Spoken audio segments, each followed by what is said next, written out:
report, World Malaria Report, the malaria deaths are also coming down, and the malaria reported cases are also nearly half if you compare from 2000 onwards to 2016. So achievement in malaria sector is good, but the funding to malaria is challenging. It is not happening.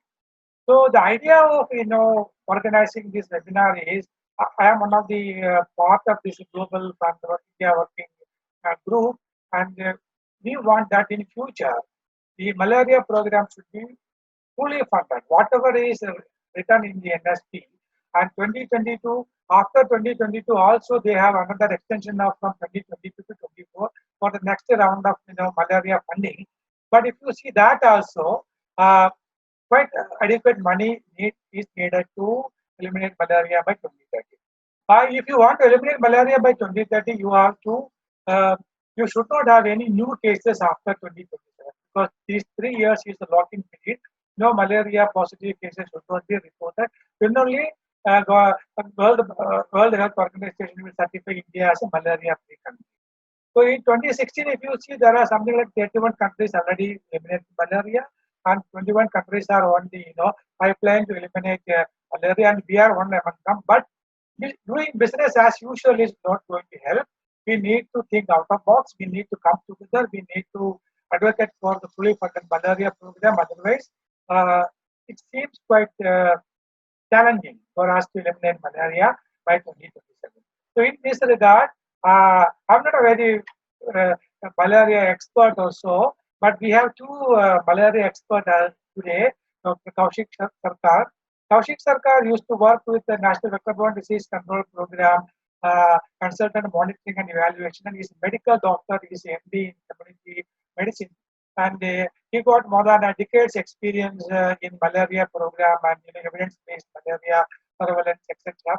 So he is one of the speakers today, and along with him, we also got Dr. P.K. Srivastava. Dr. P.K. Srivastava is a retired joint director from National Vector-Borne Disease Control Program. By profession, he is entomologist, and he got wide experience in traveling across India, and he used to work with international organizations. So he brings his three and a half decades experience on entomology, because mosquito is an important tiny mosquito is important in malaria programs. A small bite of this tiny insect create a lot of issues, and so he will throw light on various integrated vector management program, how we can control malaria, etc. And at the end, we will have question and answer session, so you can ask questions to me, questions to Dr. Kaushik, questions to Dr. Srivastava. We will be happy to answer. So with this brief introduction and setting the tone, now I would like to invite Dr. Kaushik Sarkar to speak on his experience, expertise, and his views on malaria elimination and way forward, so that you people can really reflect on his comments and discussions. Over to Dr. Kaushik. Dr. Kaushik, please. Thank you, Dr. Gopa, for the cordial introduction, and it's a great pleasure to join the discussion, especially with you and of course Dr. P.K. Srivastava. So I have learned a lot from him. So basically, major part of the vector control, whoever is practicing vector control in India right now, so they have got the blessings of people like Dr. Srivastava. So thank you, sir. To introduce, first of all, monsoon greetings, and I am Dr. Kaushik Sarkar. I'm India Technical Lead of Malaria No More.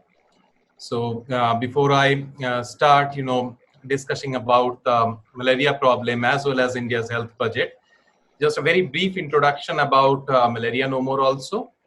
So Malaria No More is an international non-profit. We are working to end malaria within our generation.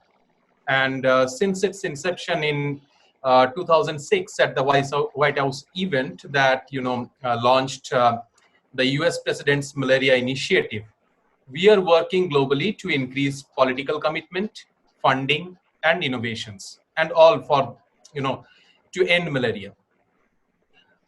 in India, we understand that malaria elimination is a top government priority.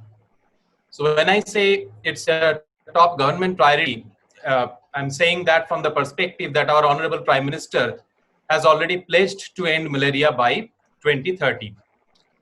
And Government of India launched the National Framework for Malaria Elimination in 2016. So our Malaria No More India program is, to support the initiative that has been taken by India and accelerate its progress towards malaria elimination. So we are working typically with a three-part strategy. We are working closely with the government of Odisha to accelerate malaria elimination through strategic innovations, strengthening data-driven decision-making, private sector engagement, and also increasing community awareness. We are also working very closely with the National Vector-Borne Disease Control Program to develop a national social behavior change communication strategy. That is a very comprehensive and evidence-based strategy. And then we are working very closely with some leading private sector partners and media houses for a national campaign to create a nationwide surround sound on malaria elimination. So this is in a nutshell what we are doing in India now currently. Now, as Dr. Gopa said, malaria elimination is a priority. So before I move to that topic, I would like to first, discuss a bit about the India health budget and what it is there for malaria within the budget, fund flow, allocations, etc. What are some of the implications?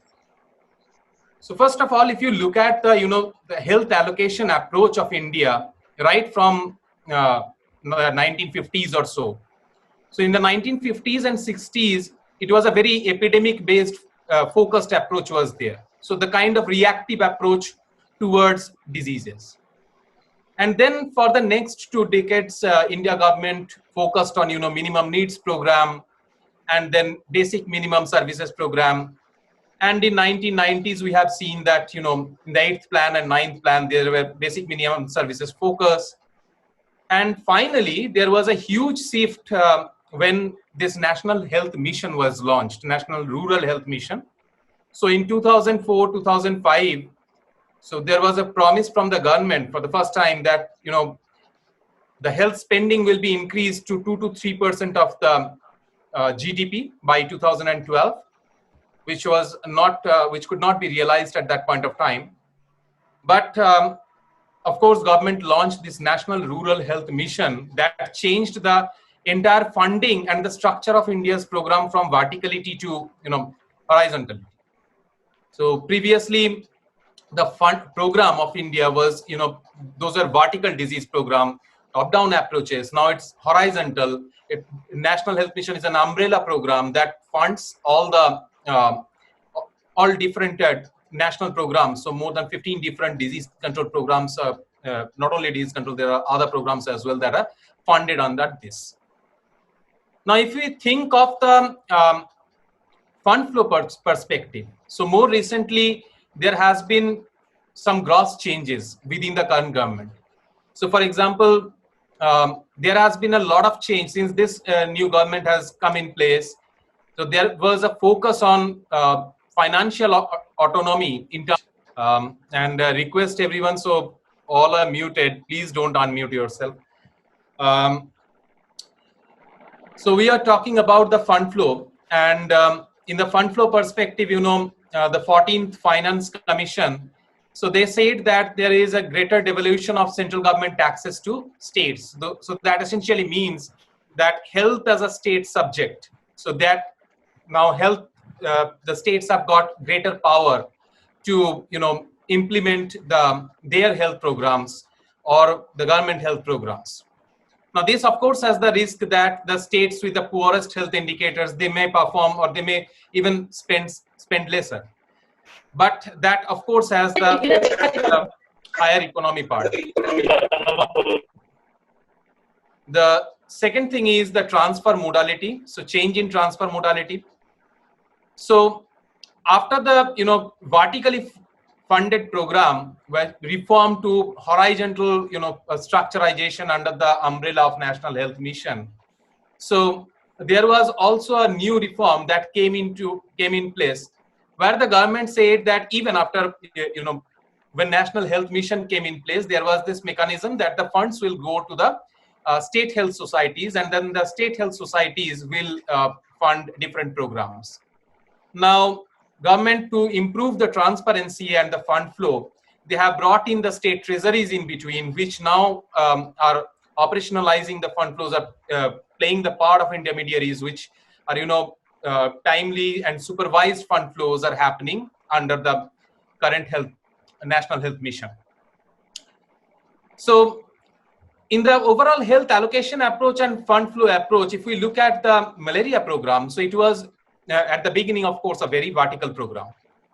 Now, in 2003, when the National Vector-Borne Disease Control Program was launched, and then several different vector-borne diseases were included. For example, dengue, chikungunya, these diseases were included, Kala-Jar included.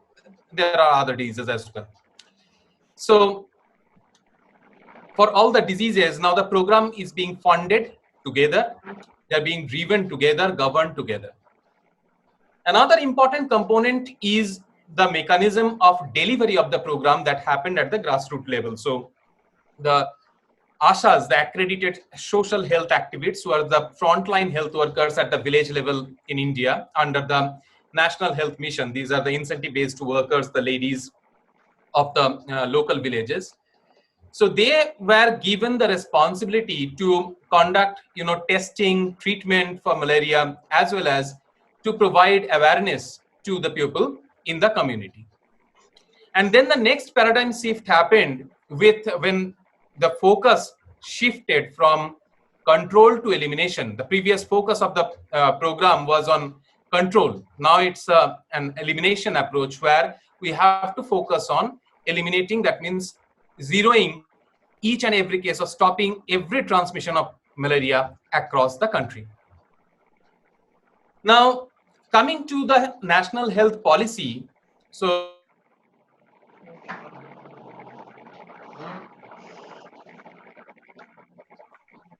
in 2015, India revised its national health policy, and some new changes came into place. First of all is the attitude towards the private health sector, the government's attitude.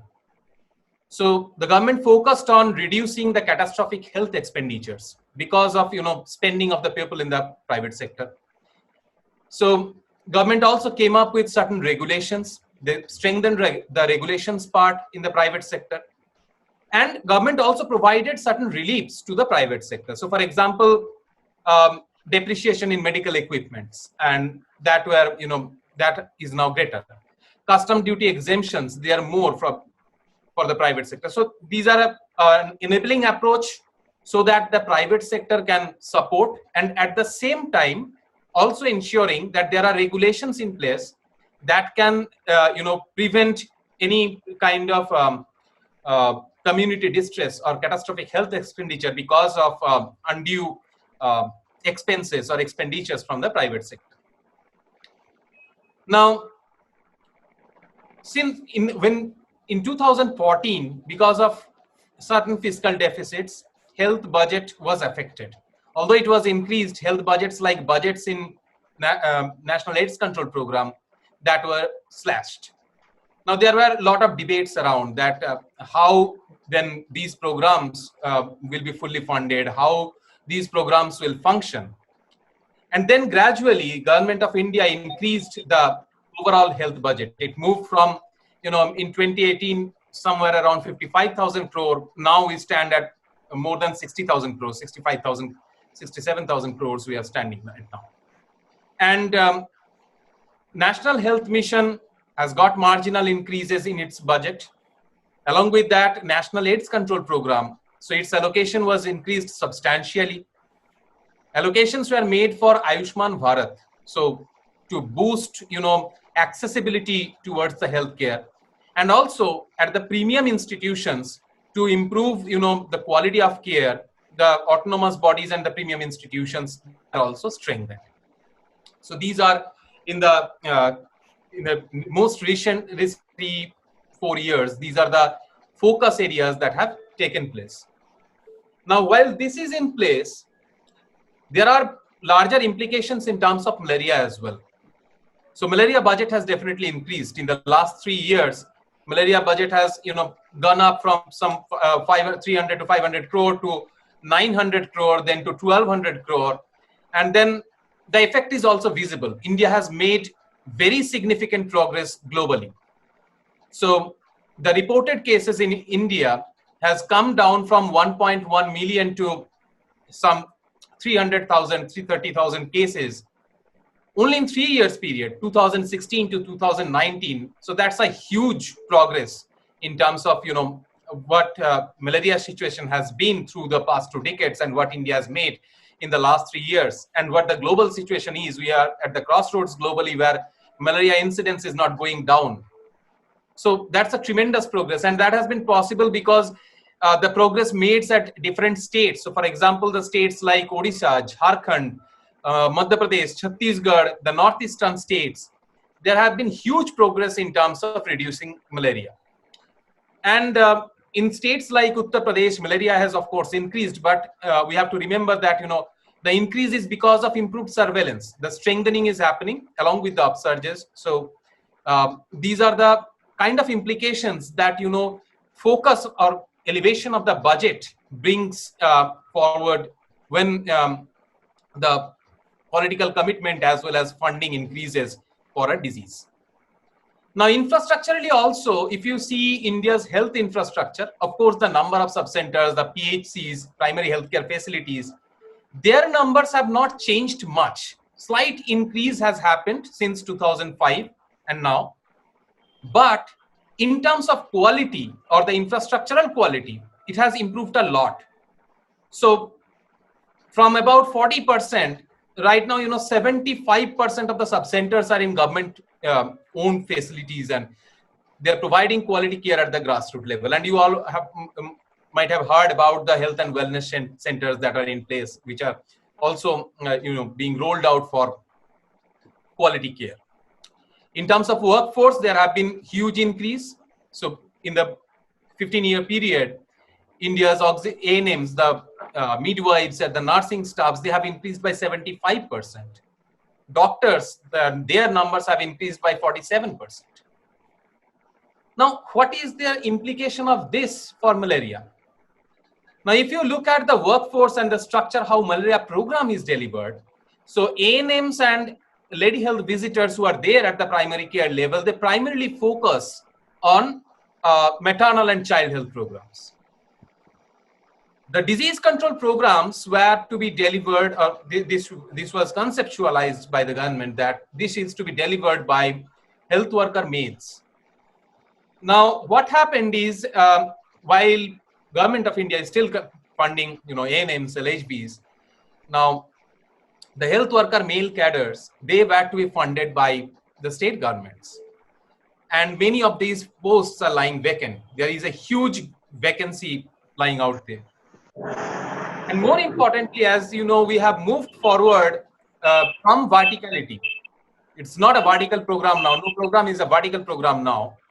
So vertical focus on typical specialist areas have also reduced. So that is one of the reasons. And I believe Dr. Srivastava will be able to guide more on this. But there is a dire need of entomological surveillance, this improvement of where mosquitoes are breeding, how much mosquitoes density is there, what is the insecticide resistance, how you map the hotspots from the entomological data. So these kinds of information are to be taken from by entomologists. So these are a special cadre, but they are also there are not many entomologists out there, so there are resource scarcity as well. So in terms of malaria, although the primary care facility, the care delivery have improved, but the workforce that are needed for elimination from elimination perspective, that is not there an adequate amount right now. Now, when we talk about that money is government is increasing money, it's improving, and then there are certain gaps lying. What are some of the implications that it brings from the socio-economic perspective? So for the last 100 years, there is no denial in saying that everyone knows that malaria is equated with poverty. So that essentially means that a malarious country is a poor country. That the reason is that it causes poverty, it causes malnutrition, it reduces the work capacity, it causes wage loss, it reduces learning ability, causes poor birth outcomes, and so many anemia, so many different impacts are there of this disease on the overall society. So the global economic burden, direct economic burden of malaria is somewhat around $12 billion. And in India, it was estimated that 1.94 billion US dollar, or INR, if in Indian rupees, 11,600 crore rupees is the bulk of the economic burden that exists. And the direct cost is poorer households is huge. So it has been found that in the households which are most marginalized, there more than 30% of their annual income can be spent on malaria. And also in terms of the overall disease burden, if you look at the burden, the reported burden is of course 300,000, and the reported burden is going down because government is doing some massive work in terms of control measures and elimination measures. But at the same time, a lot of people are seeking treatment from the private sector.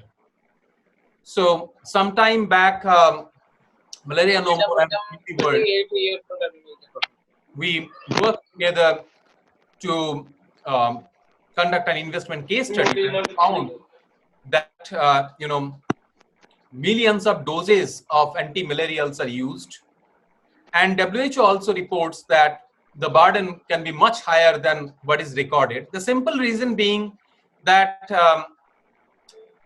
the private sectors don't report malaria, the cases that go there. And in India, 60 to 70% people seek treatment for their ailments in the private sector. Now, if we are going to prevent this burden, if we are going to attack this burden and prevent this economic loss, there are certain nuances around the vulnerabilities also at the social level. So malaria is a disease in which the vulnerable population, who are generally vulnerable, generally marginalized, they become more and more vulnerable when it comes to malaria. Just giving you an example. So in several states, for example, northeastern states, in the state of Odisha, you will find shifting cultivators. Now they do, slash and burn cultivation. They spend overnight in the forests and stay for some time there. They do cultivation. That's their livelihood. Now government is spending so much on the control measure, the prevention measures.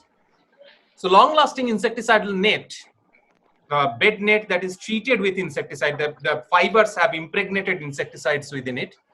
So these nets are used for prevention of malaria, and Government of India distributes these net free of cost to the high endemic regions. Now, when it comes to these vulnerable population, like, these Jhumia population or the shifting slash and burn cultivators, they spend their night in the forest and their children are maybe sleeping at home. So if you allocate one net for husband, wife and child, this one net will be kept at the house to protect their child at night. But the husband or the person who is going to maybe in the forest, that person will sleep unprotected. To prevent that, government has to make additional estimates. They have to supply additional net to these people, which are additional burden over and above. These are additional programmatic burdens. Similarly, certain community practices also reduces the longevity of the bed nets. So the long-lasting insecticidal nets that are supposed to, continue for 3 years, provide protection for 3 years, their longevity is also reduced because of different community practices. For example, women wash bed nets in certain communities when they have menstruation, because they consider it as an impurity and they wash net every time they have menstruation.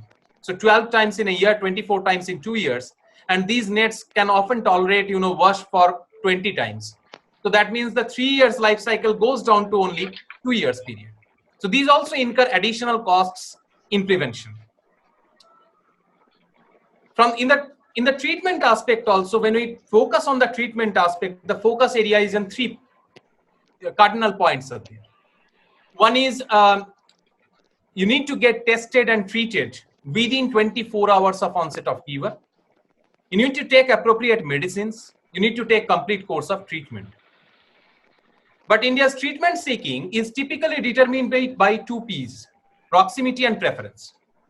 And proximity often means, going to faith-based healers, and also preference often means going to faith-based healers in malaria endemic areas. At the same time, there is a preference for some people who, focus on taking, who likes to take injectable medicines. The reason is they want to get cured very quickly. Now, from economic point of view, if you look at these medicines, these injectable medicines, they have a cost variation 8 times higher than the cost variation of the oral medicines. So if someone is taking medicine from the private market and preferring for injectable medicines, that person is likely to have higher health expenditure compared to what we can have, for the conventional policy or guideline wise oral medications, that is right. So these kinds of behaviors are also there. These kinds of practices are also there, which affect the overall economic perspective. Now, investment is definitely needed. The need of investment is because of 2 reasons. First of all, each rupee invested in malaria brings a return of 19.7 rupees. And that is a well-recognized fact. So that means every investment will bring 20 times dividend in malaria. Now, as Dr. Gopa rightly said, India has a national strategic plan, and the government estimated that it takes about 10,000 crore Indian rupees to implement this plan. And we also conducted investment case studies in which we found that the estimate is nearly equal. So I and Dr. Gopa and so Malaria No More Universe, we jointly worked and we found out these things. And I have also talked about the overall funding that comes. So that means roughly there is a need of more than 2,000 crore annually to fund the malaria program. And at the same time, there is a huge funding gap. Now, why these funds are needed? These funds are needed for workforce, training, protective tools like long-lasting insecticidal nets, residual spraying, pen testing, and treatment. Okay. Now, while there is a funding gap in the country, the Global Fund, external support from the Global Fund is also going down. So it has gone drastically down from what it was between 2015 to 17 to 2018 to 20.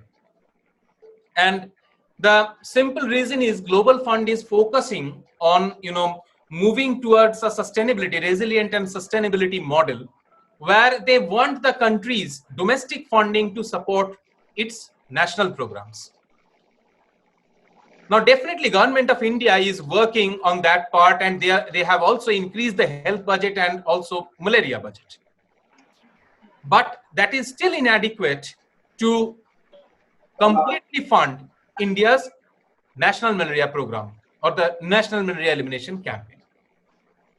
So investment is needed first to fully fund this entire strategic plan so that the government, is also confident and they can deliver the program effectively. So that is the key. Now, we all know that, we are facing 2 big challenges in the 21st century. I call it 2 C's. C for climate, C for COVID-19. climate change was recognized a bit earlier. COVID-19 has been recognized this year, or earlier, I mean, late last year in some other countries. Now, these two are posing huge threat in terms of the success that we are getting at the moment. So COVID-19 pandemic has, actually thwarted the global economic progress. Many economic sectors have been very badly hit. Liquidity has been impacted. Cash flows has been impacted. And that was the reason for which Government of India a couple of months back had to, infuse lakhs of crores of rupees to maintain the liquidity framework and save India's small and medium sector enterprises. And that was the strike that India government could, boldly make at that point of time to save the country's economy. Now, while this money has been put to save the country's economy, we have to understand from the health perspective that COVID has been playing the role of a suction that is actually, pulling all the resources for economic revival and also the COVID-related program deliveries, testing, treatment, the workforce, logistics, etc. In addition to several these economic aspects, COVID has the restrictions that are required to be maintained to prevent the pandemic of COVID. For example, the lockdown, social distancing, they have a very high impact on the program delivery side. So for example, I told you about the long-lasting insecticidal nets. Now these nets are distributed through mass campaigns. Now in the time of social distancing, you cannot, consider mass campaign where you call so many people, they will come together and there will be another COVID outbreak there. So you can't afford that. Then the indoor residual spraying for vector control. So people cannot allow, the spray workers inside their houses, they will come and spray their houses to reduce the malaria or other vector-borne diseases. Similarly, for treatment seeking, there are also challenges. Nowadays, in spite of the government efforts for, awareness related to fever, there should not be any stigma. People should proactively come forward and get treated and tested and treated. Every time a person has fever, it has in his mind that, what if I get COVID? And that is actually a mental barrier, that comes into place in the treatment seeking part. So fever is also a cardinal symptom of malaria. So that means malaria's treatment seeking is also getting hampered. In addition to that, the health system as well as the health workforce, they are overburdened. The ASHAs who were delivering so many programs under the National Health Mission, they have to focus on, doing grassroots level work. Even the sub-center level primary care workers, they have to focus on working in COVID. And they are overburdened now. The primary care facilities are overburdened now. So this is a huge impact that COVID has got, and what it can mean for malaria. If you browse through, the media reports and all, the global media reports, there has been huge media malaria outbreaks in several countries. Mostly in the African countries. You may know that earlier this year, during the COVID situation, there were large malaria outbreaks. Now, these sort of outbreaks actually, pushes you back for several years. The progress that has been made, that has been gained by spending so many crores of rupees would be lost in a single year if the proper control measures, elimination measures are not undertaken. Now, secondly, coming to the point of climate. So in the two C's, first was COVID, second is of course climate. Climate change has a huge impact not only on the health, but specifically on the vector-borne diseases. Because the increase in temperature, changes in humidity, sporadic nature of the rainfall patterns, or unusual rainfall patterns, they also increase the environmental receptivity and the number of favorable breeding places in the environment, and that increases the hotspots. So because of this, many areas which were not previously malaria prone, they are becoming malaria prone, or they will be becoming malaria prone in very near future. So we have a very small window at hand, and we also at the same time have to identify the hotspots precisely because of the changing nature and the dynamicity of the hotspots due to the changing climate. So Malaria No More is of course focusing on some of these aspects. For example, at the national level, we are running a campaign, Bite Ko Mat Lo Light. So it's an English term that means that you don't take the bite lightly. So we are running this campaign to prioritize malaria among public and policymakers. Leading private sectors have joined hands with us. For example, Star, Facebook, Sony, they are with us, TimesBridge. And then we have also launched a Forecasting Healthy Future initiative, which is focused on climate change and malaria related work, where we can strengthen the data-driven decision making at the program level. And at the same time, we can help forecast and precisely combat, the climate change effects on malaria. Also, we are piloting a system strengthening model in the state of Odisha, a health system strengthening model that is also data-driven and community mobilization focused. And it's a precision programming model. We call it, MERIT, Malaria Elimination Ring to Interrupt Transmission, to strengthen or to sharpen the routine program through the power of data and technology. And we bring innovations within the ambit of the program. But these are only, our efforts that we are making. But the need is much larger. So the key to sustain the success is, first of all, the domestic allocations need to increase and sustain. So the Government of India allocations, as I told, the funding gap need to reduce. And the moment the programmatic efforts become fully domestic funded, we can move towards Atmanirbhar Bharat.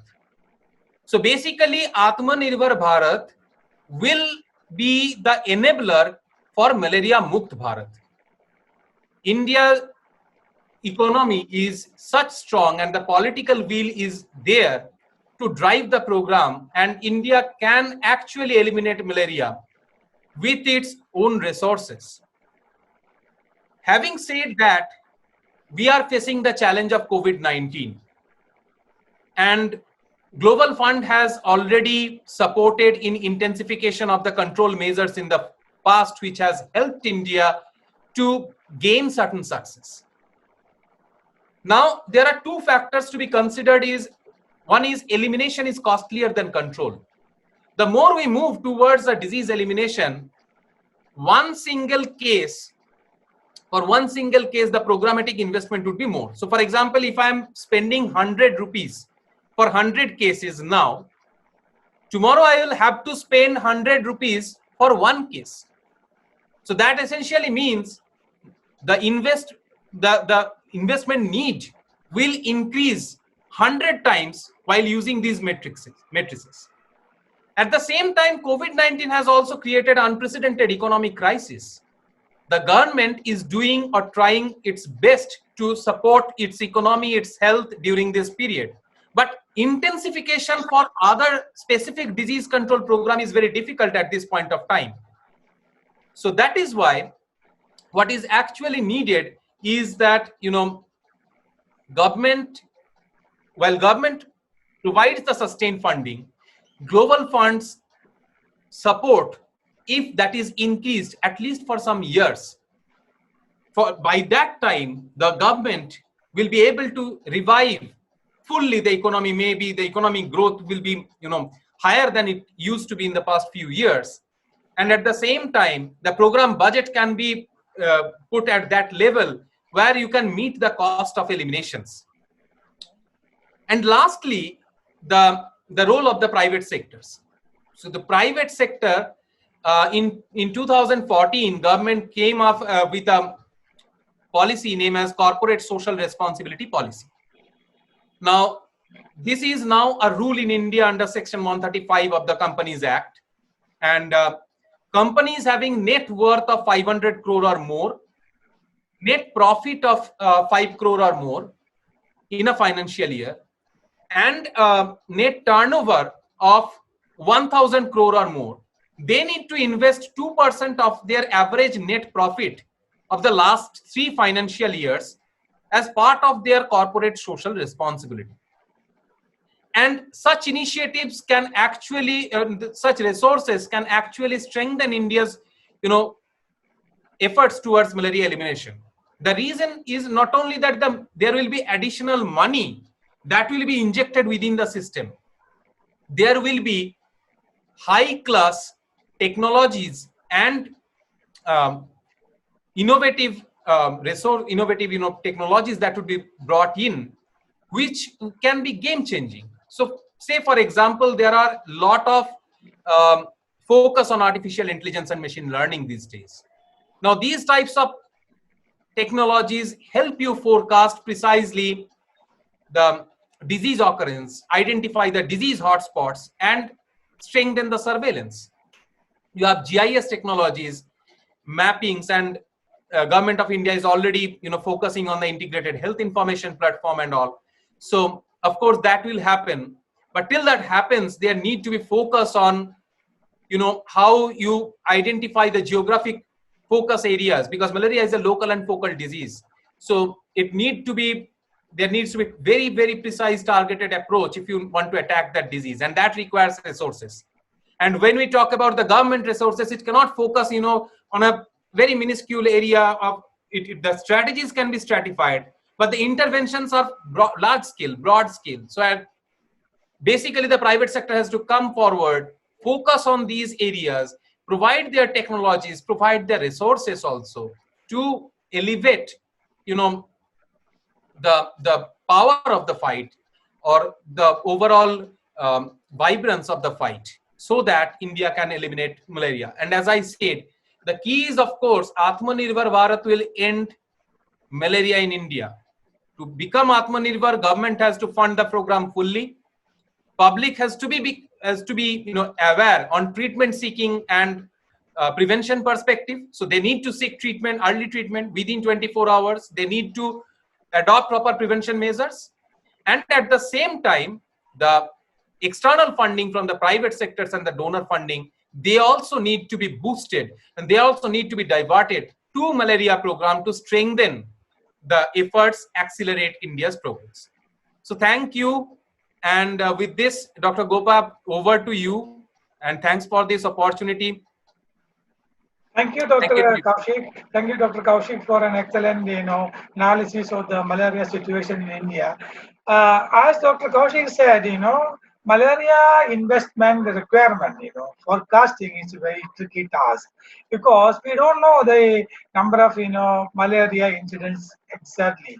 The number of reported cases from the government sector is coming to X number, but Dr. Kaushik said around 60 to 70% of the patients are going to private sector to seek the treatment. In that case, there is kind of assumption that the figure which we get from the incidence of malaria or number of reported cases of malaria may be not the actual figures coming from the field, because many are going to the private sector.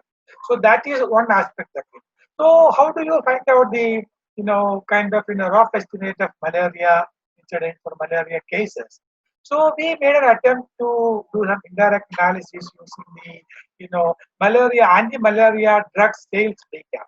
There is one organization in India, they collect monthly information on the sales of all the drugs. So we collected the anti-malaria drug sales data over a period of time, and we realized that the malaria anti-malarial drug sales data is going up, but the reported cases of malaria are coming down. So that is still, we cannot, completely agree or disagree with that figure. But there are a lot of, unreported cases and not reflected in the radar of government of India reporting system. That is one thing. Second thing is, if you see the malaria funding, there are three agencies. One is government, second one is World Bank, third one is Global Fund. These are the three donors for malaria programs. Yeah.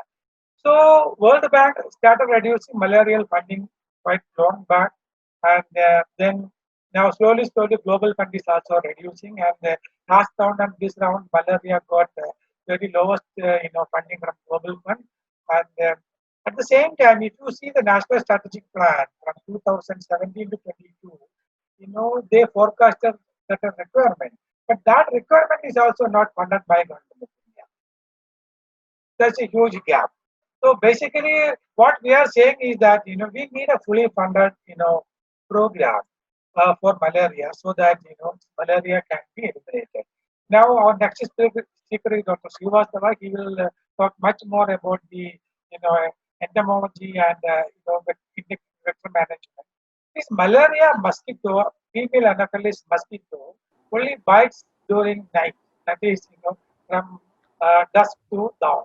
So 6 p.m. to 6 a.m. only this mosquito is active. So at that time, if you are staying away from this mosquito, you can avoid mosquito bite. It's only during night it bites. So Dr. Srivastava will tell more about that. But the only thing is that we need to come up and we need to advocate for fully funded malaria program. We need increased, international funding to malaria program.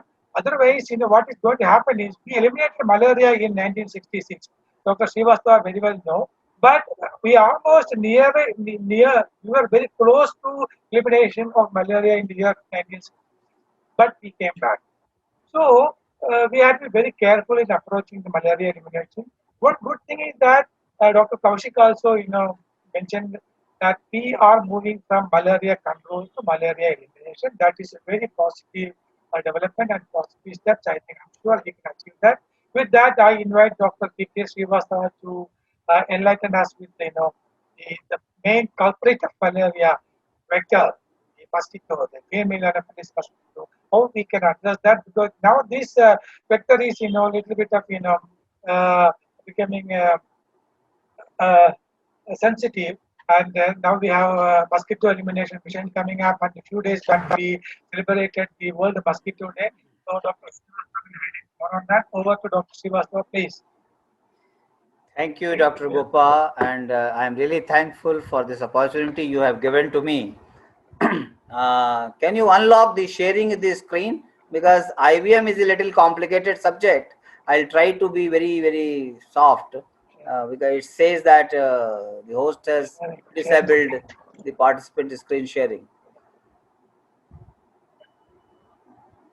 If it works out only talking, I can go on. There is no issue. No, it's I am giving you the screen sharing. Yeah. Yes. Thank you. Thank you very much.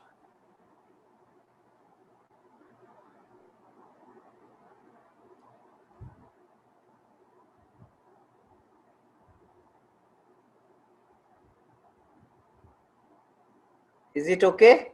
Yeah. Yes. This month, this is my fourth or fifth talk on integrated vector management. These two photographs were when it was released, the IVM integrated vector management guidelines, and the workshops was held. It was released by Honorable Minister during that period. So, integrated vector management, basically it is not a magic bullet. It's a decision. As Dr. Kaushik has been telling, all these things, all these constraints, all those ideas, all those thoughts, whether cases are increasing, decreasing, mosquito surveillance, and I was saying that some of the suggestions or queries, they're being raised by all people who have worked in the program, and they are very well experienced, and they know the challenges what every vector control experts or entomologist has been facing during their service period. So it is basically we have to manage the vector population and to bring down the density. How to do it? There are 5 key elements. You have to have the proper advocacy, social mobilization. People must understand what is malaria and what is mosquito. Some people they know, but even very high educated society also you go. You ask, uh, we are going to the park and there are a lot of mosquitoes, they are breeding here there. They will say there are more trees, so more mosquitoes. Then there has to be intersectoral collaboration as again, and all these things which I am talking, this is all very well described in the documents of the program. National Strategic Plan, you people have been referring. Very nicely it has been delayed because I was part of that when it was being framed. Then the vector control tools which are available in the feasible manner for the program component. You can't have anything which is not validated and which is not feasible and which is beyond your resources. There are many things which are coming as a research operational tools. There are many things which are being applied in other countries. There are many things which have been recommended by WHO. There are many things which have been registered with Central Insecticide Board, but not all has been taken in the program. Program has to see the feasibility, the usability, and whether it can be managed within the existing resources. Then the another point is that on the basis of all those evidence generated, we can take the decisions. And what decisions? For that, we have to make the capacity at the local level.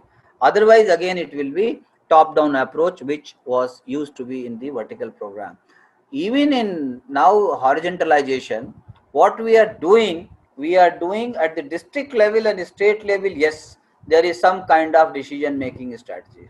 Now, coming to the mosquitoes, before we go for the control measures, we must understand there are questions, not here, but usually the people they ask the question: how many mosquitoes? What are the mosquitoes? How many mosquitoes they cause malaria? So look here, on an average, the general trend is that bigger circle, if you see, there are roughly around 3,000 mosquito species are prevalent in the world. India, we have got 255. One or two numbers may increase or decrease here and there because the taxonomists, they will go on adding the numbers based on their morphological characters. Then out of that, Aedes are 888 and India is having 111. Then Culex mosquitoes 715, second number, and then India is having 57. But we are concerned about this for malaria Anopheline species, which are having around 422. India is having 58 species. But look on this chart. This is very, very important chart that only female mosquito they bite because they are adapted for piercing and sucking. They can only pierce our skin and take the blood, and that is necessary for their overdevelopment. This male cannot. Male has to suck the plant juices and nectars. This is the very, very important phenomena. So out of 58 species in India, we are having 6 major vectors and 3 minor vectors, and then out of them only the female will bite. Now, I am narrowing down the threat which was being perceived earlier. Then what is the vector control basically? Since the mosquito, they require water for their breeding, egg laying and larva pupa. So we have to know their total lifestyle and then we can break this change. You want to kill the larva, you have to use the larvicide. You want to kill the adult, you have to use the adulticide. You want to reduce their stay and other things, you have to change the habit. You cannot change the habit of the mosquito overnight. So you can do some kind of source reduction and your own behavior you can manipulate so that there will be some kind of deviation. So all these things, it again gives that you generate the evidence and then take a decision, the which area, which pocket, what kind of situations will be feasible and what tools you have in your hand. Now, 2-3 points Dr. Kaushik Sarkar has told about malaria. 2 C's. 1 C were very important for climate, but there are many other factors which plays a role. Irrigation, urbanization, industrialization, even migratory populations, they pose a risk in any of the area. Especially they will create lot of problem when if we achieve the elimination or we go in 27 and 30 period between. So it will be a validation process, and then we will have to screen the migratory population, because from endemic to non-endemic or non-endemic to endemic area, they should not acquire the infection. Natural disaster, yes, there is a guidelines for flood and post-flood situation. When water recedes, there are lot of threat for the vector-borne diseases, and definitely there are resistance. If we talk on vectors, we will talk on the insecticide. Pressure is always leads to resistance, because if those who are surviving insects, they are adapting, and then there is a different mechanism for resistance precipitation. So there will be, I mean, a very good Mendelian theory is there. So the susceptible population will be killed, heterozygous population. So mixed population will emerge, and slowly, generation to generation, one day will come when some of the mosquito species, they will show the resistance against the pressure which has been created. That is the basically insecticide. And then climate change, he has already described. Global warming, I know in my earlier cadre service, 88, 89, I went to Srinagar and the Uri Karan Wall teeth belt. We collected some Stephen's eye there. It was positive. We were not publishing the document earlier. We were not tuned. But now more area has been brought into where the vectors and mosquitoes are increasing. So global warming has definitely given the effect. What are the available resources with us in vector management? You see, I have talked about source reduction. So these are all physical things. This is a very good example. I have seen a photographs where they are, earlier it was all flooded with water and breeding was there. Now they are just making a pakka. This is our behavior change, source reduction. This is, they are just cleaning the water plants, cleaning the margins so that larvicides or the fishes can be applied.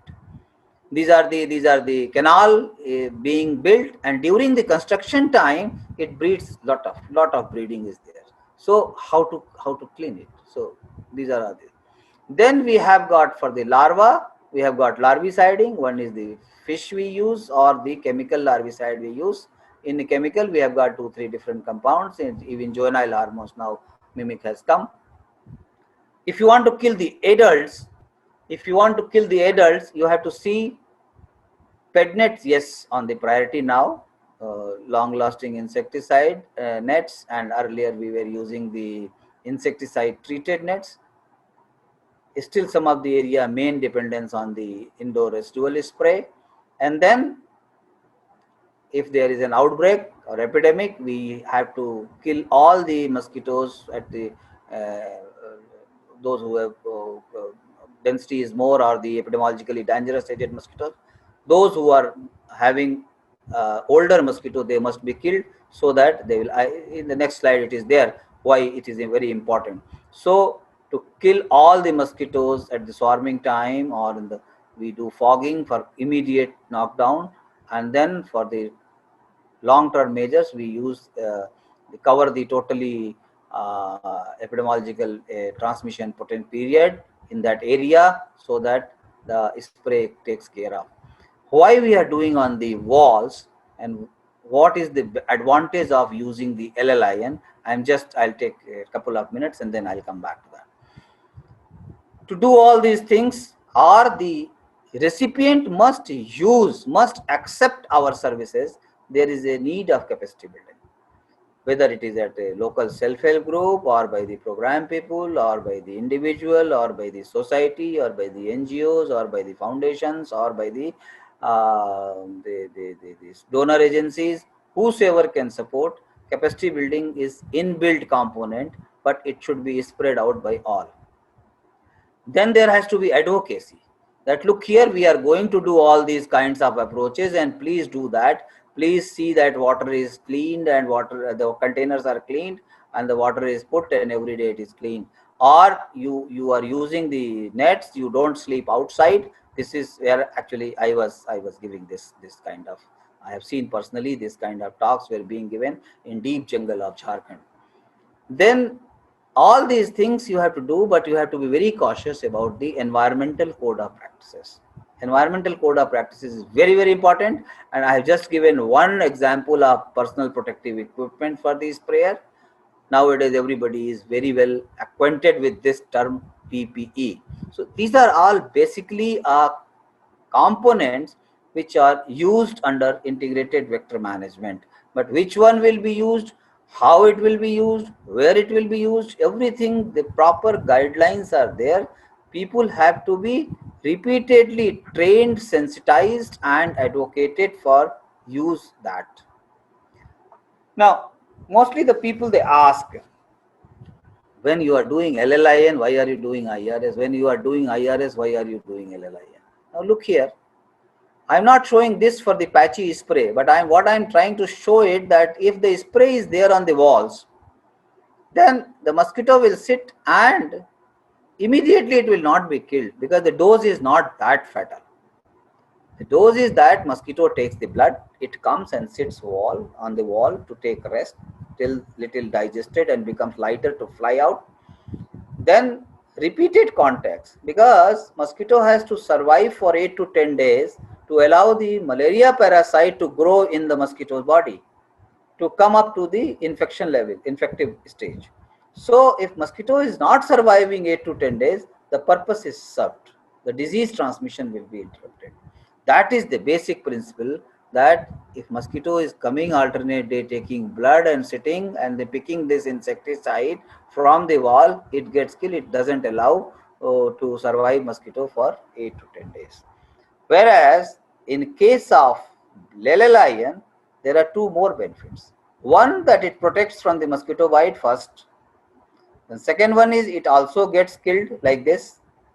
Then third one is that human mosquito contact, when it is reduced, it doesn't get the feed, it diverts itself either to the cattle or to the people who are sleeping outside or sleeping without nets. That is why the concept of universal coverage has come. There are different categories where IVM can be done, which area, what kind of measures. This is basically precisely very, very important, that in the area which is silent or low endemic area, you should not unnecessarily waste your resources for, basically it is a resource management, that you can depend on the one tool, source reduction, another tool, biological control, another tool, if it is needed, smaller area you can do insecticidal spray. I am trying to talk in a little, Dr. Gopa, in a little general term, because I have seen not many people may not be from the program also, or technical people, so it should be on general language.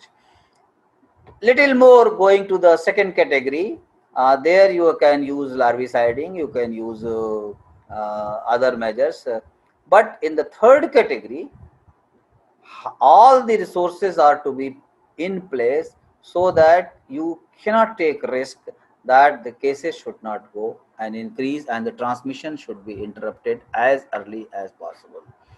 Entomological surveillance, everywhere it is required. Unfortunately, this is the only unfortunate part, that the exact entomological surveillance what is required is lacking by and large, and it is not lacking now, it is lacking since decades and decades.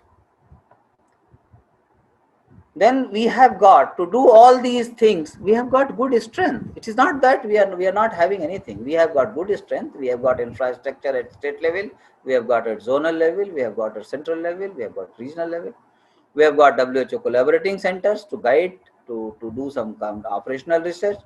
We have got nice guidelines. Our guidelines have been appreciated. Let me tell you, our guidelines have been appreciated worldwide, and WHO has very on record note, they have appreciated our Indian guidelines, and it has been widely circulated. We have got a lot of skilled experts. They are available, but the requirement is that they should be identified and they should be pooled, because they are scattered here and there. There are training institutes, there are identified training institutes in government, and there is a on the model, there is a public-private partnership models are there. Only thing, it is to be a little functional status has to be revised. This is the one guidelines which is used very widely, and the user number has increasing every day. We have got certain weaknesses. We must understand the weakness, then only we can improve. Execution, yes, we go. There is a multitasking. Multitasking always give. It is not only COVID has affected, it is inbuilt system has also affected that multitasking. And there are some plus and minus point. Every coin has the two sides. So this has also got pros and cons. Verticality was changed to horizontal program because they were thinking that if malaria goes finally, then what people they will do who are only trained for malaria. But ultimately we are proven wrong. Resource availability readily is a big constant, not resource availability only for financial, which Dr. Kaushik was trying to impress upon. It's a human resource, it's a financial, it's a tools also. I mean, appropriate tools, technology, and then technical materials at the lower level, especially.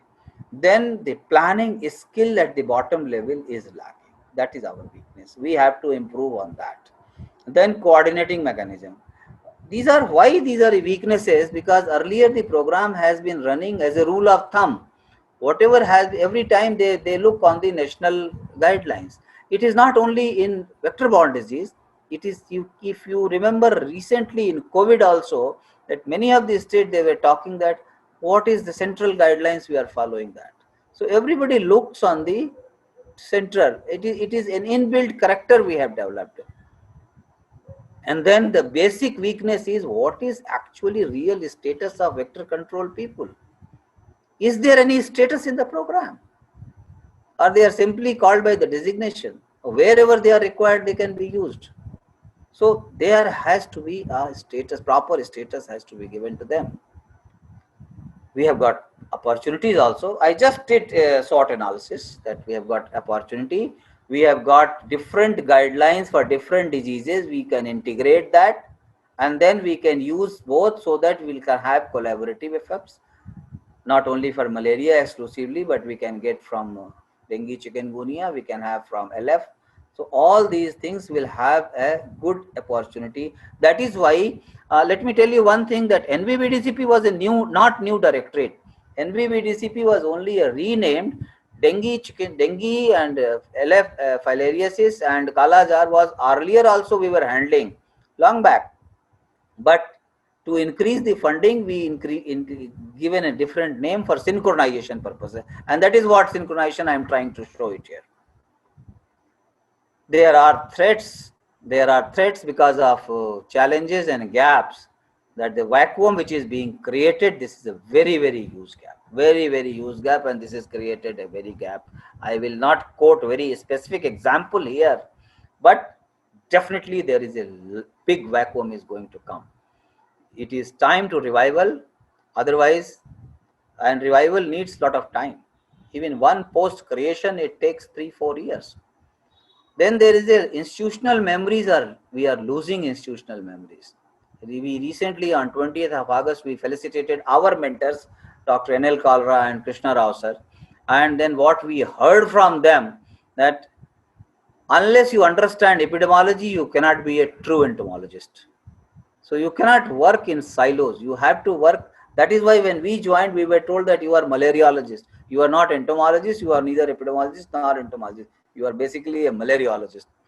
Then there is a skill loss and interpretation skill loss. Very, very important, because everybody is trying to do our work and then they are not going to interpret. Otherwise, we will not be able to identify the basic region where what is lacking in surveillance, what kind of species, what kind of mother foci, where to go, where to attack. Then there is a loss in quick decision in the policy. We are very good in ad hoc management, but what has happened, this ad hoc management practice has led, this precedence has led to the tradition. And I am only afraid this tradition doesn't turn into a habit, because there is a saying that precedence turns to tradition, and after long tradition it becomes a habit and people will forget what was the actual thing. So what requires for integrated vector management, what is expected from all of us to do, as we understand that IVM is not one man show, it is not individual show, it's a collective responsibility based on the evidence. There are tools which are available, who will use, what will use, and how it will be used. So we must assess our status of human resource for IVM. That I told you about what is the status of the vector control people, but IVM includes entomologist and vector control. So we have to assess what is the status. We have to define very clear roles about the IVM people. That, I mean, their first priority should go for entomological surveillance, guiding the principal, and then is monitoring that vector control people and guiding them that, look here, this is the place where you can do this kind of vector control strategy. Then program should do assess on the entomological and vector management. That is very, very important. There are 3-4 very our senior people, they have raised this issue, and this is, I appreciate them, because this is very important. At least we must make a planned assessment and then make a plan. What are they people, those people who are working in entomological setup and vector control group, what their plan is to go, what they are supposed to do for next 5 to 10 years, because till 2030 at least we can do the planning. And for that we have to arrange financing. It is already given very nice estimate, and very, I mean, it was very hard deliberations were done, then only NSP came out. Sustaining the skilled HR, there is a system of hiring the people on the consultancy, but they should be retained for some time. It should not be that because of certain policies they should be hire and fire without any reason. So we will be losing skill, because again we will have to spend some time to develop that skill. Then there has to be provision for scope we have to keep for involvement of the stakeholders, because alone we understand from the total transmission that creators are many, from individual to corporate to industries to road to different departments. That is why we are talking of intersectoral collaboration. So when there are many stakeholders, for creators also there should be many stakeholders to control also, to eliminate also. And for them, yes, there should be a very, very strong technical group who can do their capacity building as per the need, because individual doesn't require very hard technical things. Then supervised implementation should be there. There should be a complete chain for supervision, and then it should be monitored independently. I believe this is my last slide. Unless we join all hands together, whether it is a stakeholder, it is a industries, it is a corporate, it is a donor, and then definitely government is on the top. So then only we can achieve it. Thank you very much, Dr. Gopa. I think I have I will stop my sharing this, and I feel I have finished in time. Still there are some 20 minutes. Yeah. Over to Thank you. you, Dr. Srivastava, for the excellent presentation. And I'm sure a lot of people are, having a lot of, questions to you, me, and Dr. Kaushik. So the key takeaways are basically the integrated vector management. We need all stakeholders to come together, and we have to be malariologists, all involved in malaria elimination. Then only we can eliminate malaria by 2027, so that you will get WHO certification by 2030.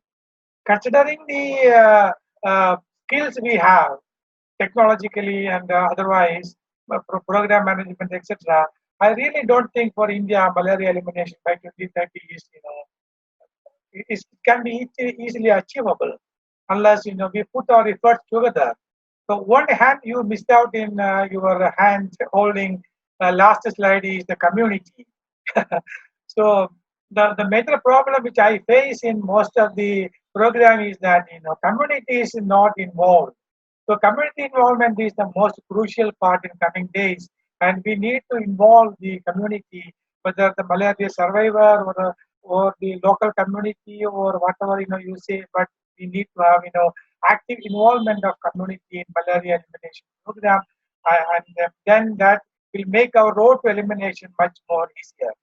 So, with that note, I think I am open the floor for the questions. If anybody want to ask any questions, any burning issues, we can extend the time from 5:30 to a few more minutes.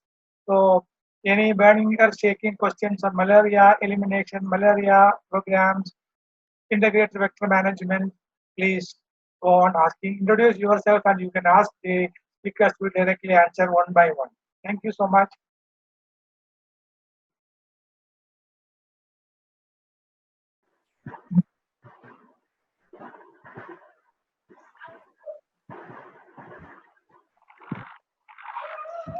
There are senior people, they can also advise also, Dr. Gopal. Yeah, please. Bhakti Bihari Mishra, my friend is also there. Why don't you come up and say, because we know that Odisha got 44% of the total India's malaria burden. So how we can address the malaria issue in Odisha? If Mr. Bhakti Bihari Mishra, you want to say something, please? Hello. Yeah. Hello. Yes, we can hear. Go on. May I audible? Audible? Yeah. Okay. Thank you. Good afternoon, everybody. Myself Bhakta Bihar Misra from Odisha, Puri district. I was working in the malaria field.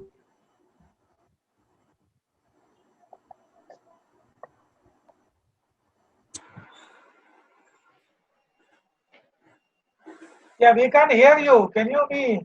Anybody can hear Mr. Bhakti Bihari Mishra?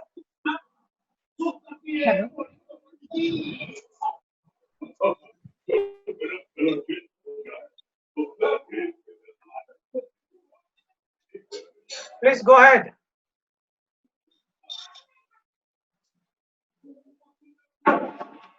Raresh Sharma also is raising hand. He is our Yeah, senior please, and he please. is. Yes, Dr. Sharma. Hello.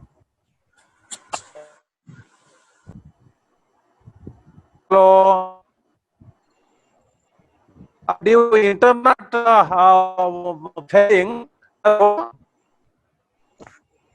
You can send in the chat box your question and your suggestion, comments, etc. We will take care of it in future.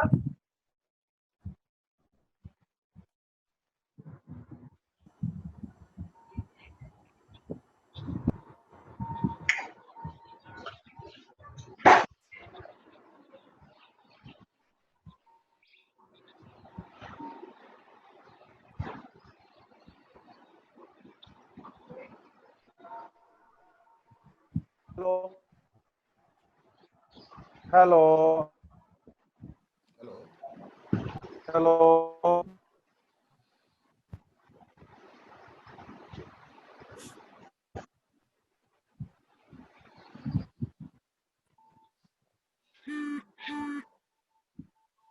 Hello. Hello. Hello. We are unable Hello. to hear. Yeah, please go on. The internet problem is here. Hmm. Hello. The server is very slow, and time to time on the internet problem is arise. Okay. So I like that it is a very good platform, and it is opportunity for delivering the malaria situation in our area. Okay. And in Odisha, our partners are attending our Zoom session also, and 10 to 10 partners. And Odisha is the vulnerable states, and so many states are affected by malaria, and there is no facilities for access in vulnerable patients and vulnerable groups. It is needed to enhance the financial opportunity and add to so many social sectors are beginning in malaria sector for organizing vulnerable groups and enhancing their facilities. We try to government and global fund to enhance the budget section to elimination. Okay, sir. Hello. Yeah. Can please go ahead. I speak? Yeah, I'm sure, Doctor. sure. I'm Dr. Anthony, who had handled malaria in Chhattisgarh as the director of the State Health Resource Center, and submitting so many PIPs for Chhattisgarh government and interacted in Orissa also. So I got to make 2 points. One is there should be, out of the total budget which is to come under the direct funding, not horizontal funding as it happens now, the funding is uniformly distributed among all districts, which is not a very correct strategy. Even distribution of insecticides and LLIN, we need a differential approach where endemicity is high. For example, in Chhattisgarh, about 25 to 30 blocks out of 140 blocks have contributes more than 65% of the malaria caseload and malaria fatality. So proportionately more intensive activity is needed for high endemic blocks and more focused approach is needed. Number two is on the understanding that malaria is basically a local and focal disease. So the very decentralized planning and community-based, community-involved planning with regard to focal spray, net distribution, and changing behaviors of use of nets in the night, all these things need very community-involved, localized plan. And it is a disease of the poor and marginalized. So you don't expect much from the CSR funding, which is the first speaker has banged upon so much. The CSR funding is a forced funding of 5% expenditure, which they don't spend that easily. They want visibility. Corporate social responsibility is only for their advertisement and publicity. So don't depend much upon that. We need state resources allocated differentially for them, involve the community and bank upon that rather than expecting big companies to sponsor your program and gap funding. That is too much of an expectation. It is not much of an interest, and that is my practical tip I want to give to you. Even the public sector, mining industries and coal industries, they themselves are not very much interested in saving money for malaria reduction in those areas. So these 2 points I want to make, Dr. Gopakumar, and it is a nice presentation. I enjoyed both the talks. Thank you. Okay. So basically, sir, what we are trying to do is to completely, fully funded program. So we are advocating for abhi nahi hai to kabhi nahi, because this is the deadline by 2030. All the SDG goals need to be achieved, etc., etc. For tuberculosis, we committed 5 years before the global commitment, and we committed that by 2025 we are going to end the TB from India. So this kind of commitments we have. So clearly we are of the opinion that abhi nahi to kabhi nahi. And second thing is we are propagating is that we should be fully funded. If the NSP says 10,363 crore rupees is needed to eliminate malaria program from 2017 to 2022, government should make that much funding. That is not happening. That is another issue. The third issue is that allocation is very big money, but if you see the release out of X amount of allocated to malaria program, the release is much lower, and if you see the expenditure, it is much lower than the allocation and the release. So these are the issues which we need to address. In order to do that, who is going to advocate for this? The community, the survivors, the people involved in malaria elimination program, they have to come up and class attend. Then only we can achieve something. Yes, others, please open. Just 1 second. The allocation and expenditure problem is mainly linked to the timely submission of utilization certificates, UCs. And unless the first tranche is spent and submitted UC, that should be de-linked. And it goes from the state budget or district UCs. If not gone, all programs are suffered because some UC of construction or something is not submitted. So we need delinking of funds allotted for timely action for TB, malaria, and all these poor man's disease compared to your appointment of staff and buildings and things like that. PWD construction.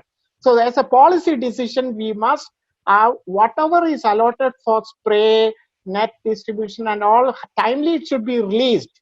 And that we should dealing from the general blockade of finance department blocking it. I think you should demand for a policy change on this.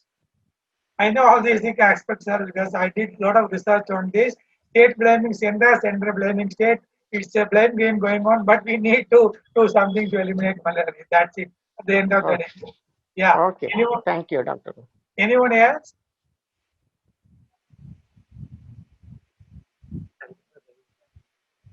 Raise your hand if anybody want to say something. What about our friends from Northeast? Because I traveled across Northeast. The issue in Northeast is too huge as far as malaria is concerned. Any friend from Northeastern states want to say something? Please raise your hand. She's raising. Yes, Dr. Anju. Yeah, sir, but it is muted, no? Yeah. Now. Yeah. Yeah, is it okay? Audible? Yeah. Please go on. Sir, if any relapsed case is coming in a situation, then what we can do? Say it again. A relapsed case of malaria. Yeah. Is coming. Then what are the control measures? Same things. Actually, people think that once you get malaria, then you are immune to that. I have seen one person in Odisha. He's saying that I got malaria 10 times. So I think Dr. Kaushik will answer this question. He's a medical doctor. Dr. Kaushik, can you answer her question? Dr. Kaushik is possibly not there. Let me clarify.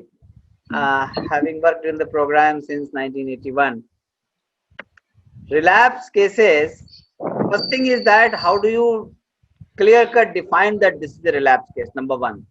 As per the program guidelines, if you see in the guidelines, whenever the cases are detected, if it is positive, you have to give the treatment. Okay. You can't deny the treatment that this is a relapse case of disease. So as long as you are getting the positive, confirmed positive, you have to treat the patient. Now the issue comes when how you will analyze the cases, that in a year how many times, and there are many reasons for getting. Whether it is a really relapse case, or it is because of he has not taken full course of medicine, or he has been given a reinfection, because the area is endemic and you are particularly living in the area which is very, very endemic of Chhattisgarh, Bastar area. Yeah. So these are the problems. So please, I mean, you have to be very sure whether this is really relapse or it is a reinfection or it is a recrudescence. Actually, now I am not talking about the case of Chhattisgarh. Actually, there was one case in Kerala like that. One person came from Nigeria and he is having, after coming here 3-4 months, he is detected positive only in this situation. So that was a PF case. That's why I'm asked. PV? No, PF case, sir. He is from Nigeria only. So maybe he must be taking some medicine as a chemoprophylaxis. So it was subclinical infection. I mean, the submicroscopic infection. It was not detected. But when he stopped the medicine, the parasitemia comes up and all this. Actually, he reached in Kerala 4 months before, I think, before this lockdown and all. So then only last month it is reported it is PF. Dr. Anju, so hi. Dr. Kaushik. So sorry, basically I was muted and I was not allowed to speak for some time. So in Plasmodium vivax, the parasite it remains in the liver and we call it relapse.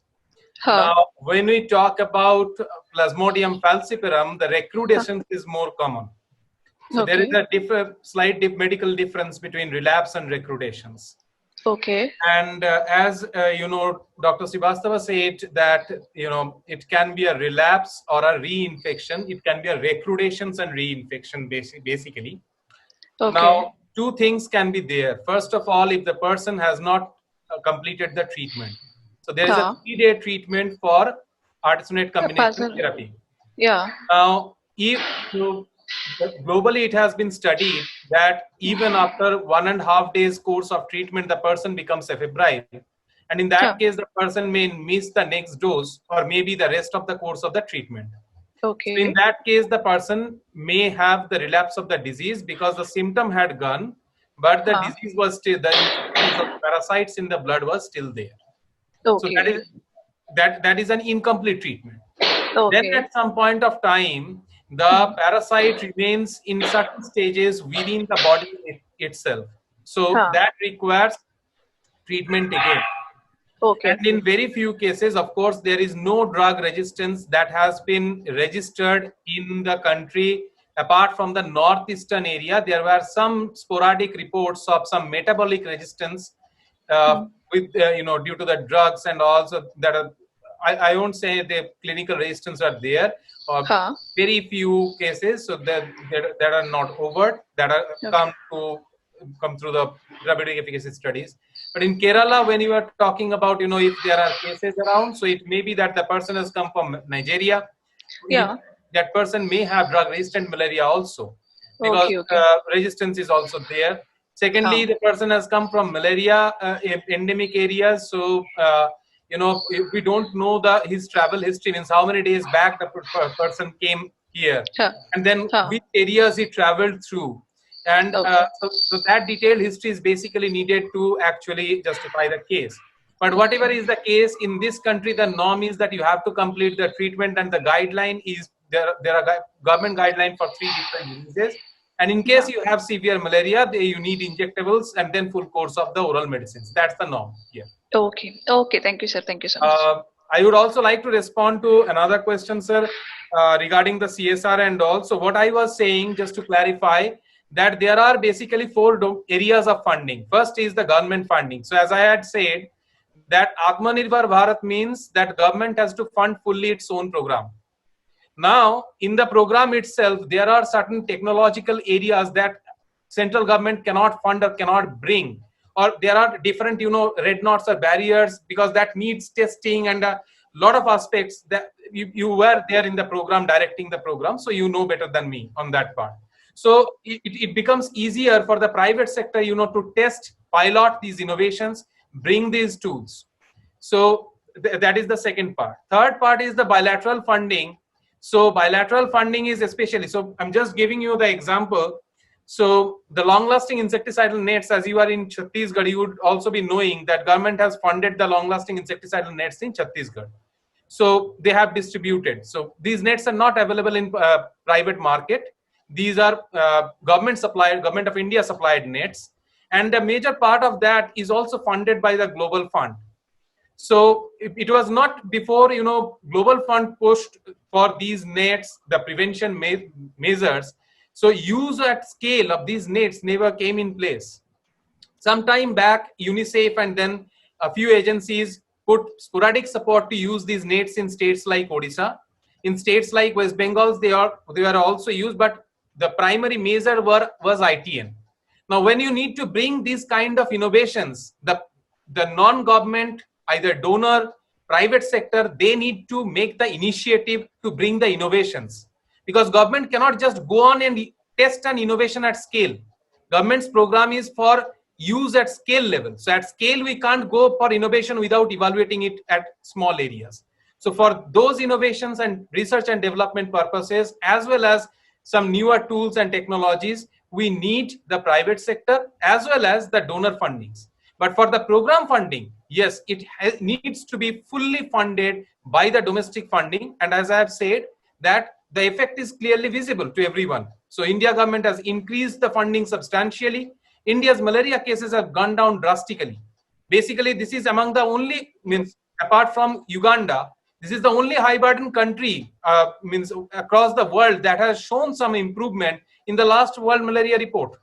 So that's the way forward. Means government will use its funding to provide solutions at scale, and the private sector funding should come for innovation purposes. The donor funding should come to boost the new innovations to be used at certain levels or scale, and also to mitigate some solutions. For example, the World Bank is right now supporting Government of India for COVID-19. So similarly, Global Fund can support the Government of India or increase its support. It's already supporting, increase its support, for malaria, HIV, and tuberculosis, so that these diseases can be adequately, taken care of with the domestic funding as well as resources. And above all, the more resources are there, it's always better. I just want to bring in 2 points here. Yeah. One is Dr. Anju's clarification. Now, see, one of the dire need is at district and sub-district level medical officers to handle complications of malaria. So that is very much more than an academic need. It is a moral booster for the doctors in charge there of complications of cerebral malaria, to reduce cerebral edema, to raise the blood pressure and handle hypotension, and renal failure especially. So these can be, to some extent, can be prevented and managed, and it does not need to come to tertiary care level hospitals like medical colleges. And we can reduce the case fatality rate also. So this, we need a fixed component, at least these high burden districts earmark and do at least once a year refresher courses in case management. So like the questions asked, relapse cases, at least a simple approach like whether these are partially treated malaria or a recurrence, or simply treating as a fresh case, whatever number of times it is recurring, because the environment is there, the vector is there, and parasite is there, so the susceptible host will get it recurrent infection. So treat it. All these things need reinforcement. That is number 1 point. Number 2 is, of course, I understand your Dr. Kaushik's that comment about the donor agencies and public sector undertaking with that extra fund can fund innovations and piloting strategies. I fully agree. I was responsible sitting with the current Joint Secretary Policy, and he was the Secretary of Chhattisgarh, to change a policy decision. There was one ITN for one family, which was, and only for BPL family. Now I was the one who said the mosquito doesn't understand APL or BPL. In an area, if the mosquitoes are flying, it will give freely mosquito to all the BPL. So if you take the number of nets effectively to be used, entire endemic subcenter area or a PHC area or block level area, depending upon the number of nets available, you cover 100% of the families. And if there are larger families, one net alone is not enough. You may have to give 2 nets or 3 nets. So these are all practical things which has to be applied with an epidemiological mind and full coverage and effective coverage of the thing. So thank you. Dr. Gopa, I just want 1 second to clarify one very important point which has been raised now. Dr. Gopa? Yeah, please go ahead. The guidelines from the program is very, very clear. It has never given any guidelines because we all were involved in that. Earlier it was 2.1 persons, 2.1 nets, and now it is 1.8. 1 net for 1.8 persons, and simultaneously a footnote is always given. This is only supply norms. This is not for distribution norms. Distribution norm is universal coverage. I have personally seen in Jharkhand tribal area in Andhra Pradesh. I have personally gone, and they have so nicely beautiful plan they have made. When they go, actually they take 10% bed nets extra. Because if at the time of distribution they require more bed net to that particular family, they give that, and that is in the calculation. Buffer is already taken. 20% buffer at the time of procurement is done. It somewhere, some of the situation may be a different state, because India we are facing lot of different situations in different, whether you talk in disease, you talk in planning, you talk in financing, you talk in consumption, everywhere. So maybe somewhere some difference will be there, but there the guidelines are very, very clear. Okay, good to hear that. Anyone else? Any other burning issues which we need to discuss?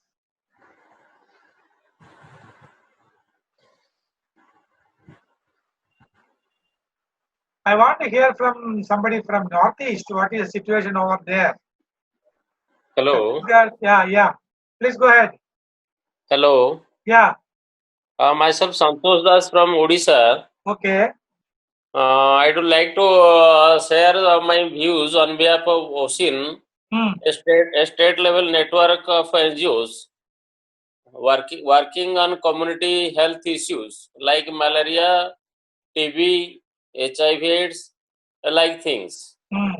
But I do like to share my view that if India CCM or global funding is extending its support for malaria control program in Odisha, like malaria prone state, what will be our stake in such program, and what sort of funding or what scale of funding will be there for our states, and what is the scopes of involvement of all the NGOs who are actually working at grassroots level. I myself, Santosh Kumar Das, Secretary cum Director of Vikalpa Vikas Orissa. Unlikely in all our 30 districts of the states, our partners are working in such field, and almost all the states are malaria prone. All the districts are malaria prone districts. So, what is our scope of involvement? What is the scale of funding from your side? I do like to know about it. As far as the global fund malaria funding is concerned, Yeah. we have a tough process, for funding. So this next round of funding is already given to Transport Corporation of India, is an agency which we call primary recipient (PR). So the money will be allotted to Transport Corporation of India, and the another primary recipient is the National Vector-Borne Disease Control Program. So National Vector-Borne Disease Control Program have a clear-cut, NGO involvement in malaria elimination program. So you need to get in touch with the NGO cell of National Vector-Borne Disease Control Program and Transport Corporation of India Foundation, so that they will be able to help you for some funding requirement.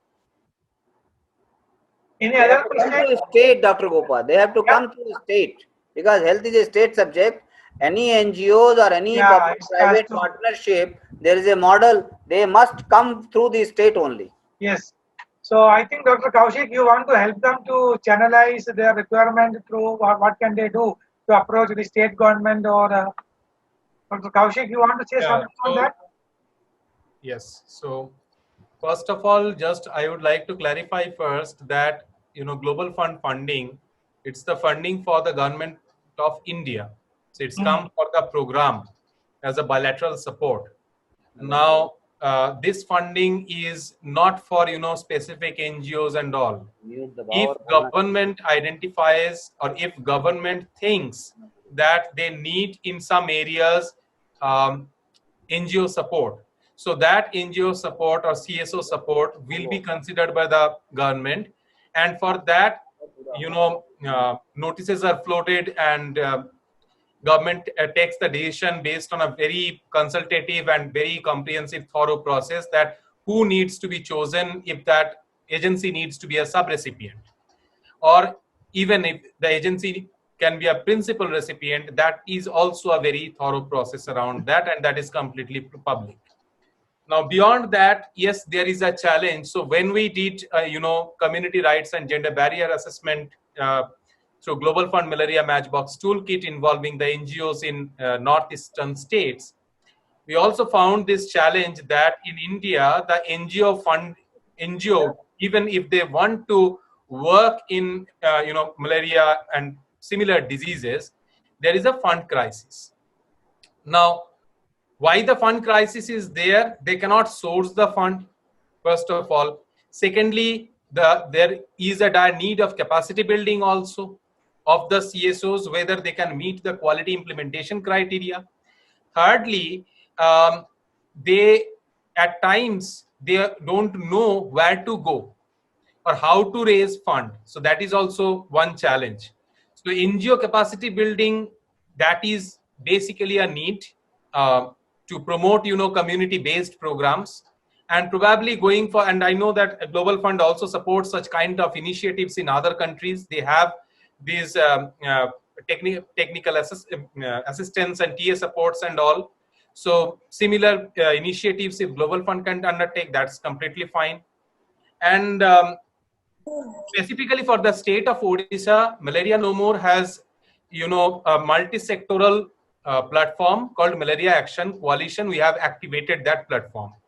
Now, this platform features representation from several sectors, that mean private sectors, academia, industry partners, and all. And this platform is chaired by government. So, Secretary is Health and Family Welfare is the chair of this platform, and we are the secretariat just to facilitate the functioning of the platform. Any NGO, if they wish to contribute significantly towards Odisha's malaria program or towards an malaria-free Odisha initiative, they can come and join the platform, express their interest, and if there are interested, donors who wishes to support, so they can get that support through the Malaria Action Coalition. That is, of course, there.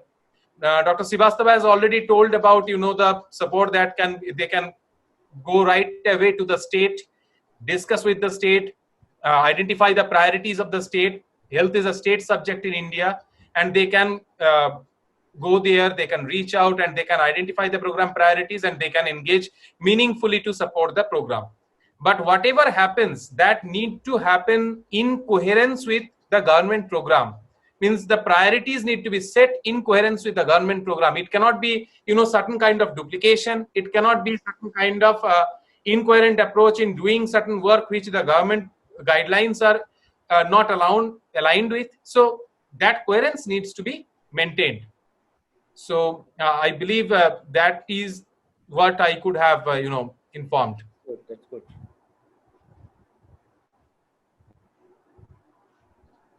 Do you have any burning questions? Because we ran out of time. So I saw Dr. R.S. Sharma was raising hand, but he's unmuted. He's not there now. He's not there. He left, I think. He's not seen. He's there. He's there. Boliye. Yeah. Okay. Thank you very much. And last I got this chance. I am a former ADC Director, National Vector-Borne Disease Control Program. Oh, great. Delhi. And first of all, congratulations to arrange this webinar, particularly a neglected disease, malaria. And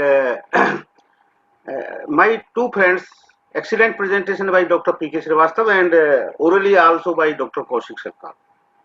So they touched, I think, each and every topic of this malaria. And if you want to eliminate a disease, then most important part is the surveillance. Surveillance may be a entomological surveillance, that may be epidemiological surveillance. So my submission that without surveillance you can distribute any nets, any line, any interventions, LSM, IRS. So really, this is a serious issue about surveillance. What type of surveillance in our country? You have to think before distribution of the land. One of my friends, Anthony, said about this funding. No doubt, funding is also very important, particularly for LLNs, IRS, LSM, everything. So program is a inbuilt system. Now Dr. Srivastava touched what are our weaknesses, program weaknesses, or program strength, or NGO strength, or NGO's weaknesses. So my submission that you calculate technical requirement of the highly endemic states, highly endemic primary health centers, highly endemic sub-centers. Then we can think about this malaria remission. Example is like current year before COVID, we are blaming COVID for all these interventions of particular malaria. Problem is that before COVID there was an increase in malaria cases. Dr. Sarkar, listen. Before this COVID, January, February, March, in 6 states of India, there is an increase in malaria cases. There was no COVID at that time. Okay, so this is the problem of our health system. That may be a capacity building, that may be a funding, that may be a use of LLI as per our technical requirement. What is the technical requirement of our country? That should be first number one. Number two, how you can match with funding, with distribution of the LLNs, with capacity building, entomological capacity, and other things also. So my sum is that this platform I think so many entomologists or malariologists came to today by Dr. Srivastava. Actually, he was advocating about this webinar. Thank you very much for this webinar. If you think further about webinar, kindly think about surveillance, malaria. Thank you. Thank you, sir. Thank you. Thank you. Any other questions? Sir, myself Rahim Ahmed from Assam, sir. Okay, please go ahead. Sir, I have, as I am working as a district consultant, previously I was posted at Udalguri district of Assam. So there was an outbreak during 2018, malaria outbreak. Which district? Which district? Udalguri district, sir. Udalguri. Okay. Yes, sir. And during 2018, more than 2,000 cases were reported from 8,000, around 8,000 population. Okay. And the subcenter was attached with the Arunachal border and also with Bhutan border, sir. Okay. We have applied all the strategies like DDT spray and distributed LLIN in 2016. But the cases, if we see in comparison to 2013, the cases are, sir, increasing day by day. In 2013, there was around 407 cases, but during 2018, there were about 2,000 cases, sir. And PF percentage was so very high. More than 90% cases was PF, Plasmodium falciparum. In that case, sir, the drug resistance studies were carried by NIMR during 2018, but no entomological surveillance was done, sir. So, is it, sir, important to carry out an entomological surveillance to reduce the malaria burden in that area, sir? Maybe there may be some changes in vector bionomics or like insecticide resistance also, sir. I think Dr. Srivastava is the best person to answer your question. Sir, please. As I told you, because unless you see the data based on this statement here, it cannot be concluded and conclusive advice cannot be given. Yes, sir. Conclusive advice cannot be given just by saying this.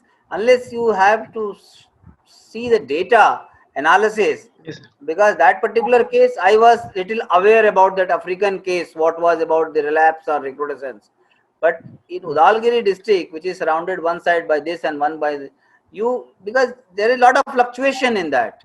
We have seen earlier also the outbreaks in Assam, Golaghat area and other places, but there is a lot of fluctuation. So unless you look on the complete data for last 2-3 years and then see that what is the basic reason for that. And so far as resistance status is concerned, who has done the resistance monitoring? Because for the last 2 years there was no supply of the paper, there was shortage. Which kind of insecticide resistance paper has been done? How many mosquitoes have been taken for the testing? So these are all very, very important and crucial things. By just giving a conclusive statement, I reserve my comments here on this platform, because unless we see the data, we cannot conclude. Sure.